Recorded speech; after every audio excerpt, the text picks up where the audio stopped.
नमस्कार। मैं हूं पूनम चहल और आप देख रहे हैं जींद टीवी 24। आज की बड़ी खबर। अन्नदाता की बदहाली पर गरजे अभय चौटाला। कहा, किसान मर रहा है और सरकार उत्सव मना रही है। चंडीगढ़ में इंडियन नेशनल लोकदल के राष्ट्रीय अध्यक्ष चौधरी अभय सिंह चौटाला ने बीजेपी सरकार पर तीखा हमला बोला है। उन्होंने कहा कि प्रदेश का अन्नदाता मर रहा है। खेतों में खड़ा पानी किसानों की मेहनत को डुबो रहा है, लेकिन सरकार उत्सव मनाने में व्यस्त है। अगर किसान के खेत में थोड़ी सी चिंगारी दिखाई देती है तो इन्हें सैटेलाइट से दिख जाता है, लेकिन लाखों एकड़ फसल खराब हो गई, वो इन्हें दिखाई नहीं देता। चौटाला ने बताया कि सरकार ने किसानों की फसलों की विशेष गिरदावरी तक नहीं करवाई है और न ही मुआवजा देने की प्रक्रिया शुरू की गई है। उन्होंने कहा कि किसानों को भावांतर योजना का पैसा नहीं मिल रहा, खाद की भारी किल्लत है और खेतों में अब तक पानी भरा है। अभय चौटाला ने कहा कि उन्होंने इन मुद्दों पर राज्यपाल से मिलने का समय मांगा था, लेकिन राज्यपाल ने अंतिम समय पर मुलाकात रद्द कर दी। अब इनेलो ने फैसला लिया है कि 3 नवंबर को किसानों के साथ मिलकर पूरे हरियाणा में जिला उपायुक्तों को ज्ञापन सौंपा जाएगा। अगर सरकार ने फिर भी ध्यान नहीं दिया तो इनेलो बड़े आंदोलन की तैयारी में है।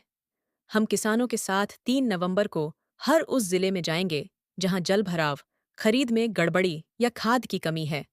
अगर जरूरत पड़ी तो बड़ा आंदोलन भी करेंगे। अभय चौटाला ने बीजेपी सरकार पर सिर्फ किसान मुद्दों को लेकर नहीं, बल्कि स्वास्थ्य और विदेश नीति पर भी निशाना साधा। उन्होंने कहा कि सरकार ने अब आयुष्मान कार्ड से मिलने वाली 11 बड़ी बीमारियों का इलाज सिर्फ सरकारी अस्पतालों में करने का निर्णय लिया है, लेकिन सरकारी अस्पतालों में न डॉक्टर हैं न सुविधाएं। ऐसे में गरीब जनता का इलाज कैसे होगा? चौटाला ने दिल्ली सरकार और केंद्र दोनों को आड़े हाथों लेते हुए कहा कि पराली पर राजनीति बंद होनी चाहिए।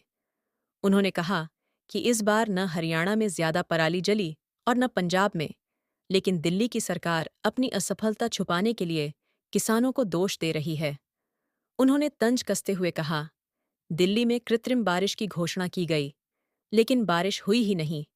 अभय चौटाला ने प्रधानमंत्री पर भी निशाना साधा और कहा कि बिहार चुनाव को देखते हुए प्रधानमंत्री को छठ पूजा की याद आ गई।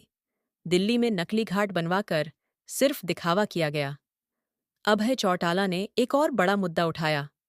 उन्होंने कहा कि अमेरिका ने हरियाणा के 54 युवाओं को बेइज्जत कर बेड़ियां पहनाकर वापस भेजा, लेकिन सरकार को ये दिखाई नहीं देता।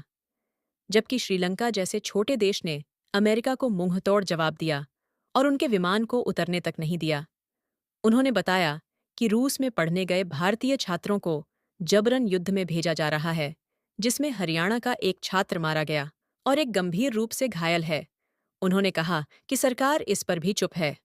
आईपीएसवाई पूरण कुमार केस पर चौटाला ने कहा, यह एक बड़ा षड्यंत्र है जिसकी जांच सीबीआई और हाईकोर्ट के सिटिंग जज की देखरेख में होनी चाहिए। साथ ही रोहतक मामले की जांच भी सीबीआई से करवाई जानी चाहिए। अभय सिंह चौटाला के तेवर साफ हैं। अगर सरकार ने किसानों की समस्याओं पर जल्द एक्शन नहीं लिया तो इनेलो सड़कों पर उतरने को तैयार है। अब देखना ये होगा कि सरकार उत्सव मनाती रहेगी या अन्नदाता की पुकार सुनेगी। कृपया हमारे चैनल को सब्सक्राइब करें व इस वीडियो को लाइक करें व ज्यादा से ज्यादा शेयर करें। आप देख रहे थे जींद टीवी 24। मैं हूं पूनम चहल। हमारी रिपोर्ट पर अपनी राय दीजिए और देखते रहिए जींद टीवी 24, सच्ची खबर, जनता के असर वाली आवाज।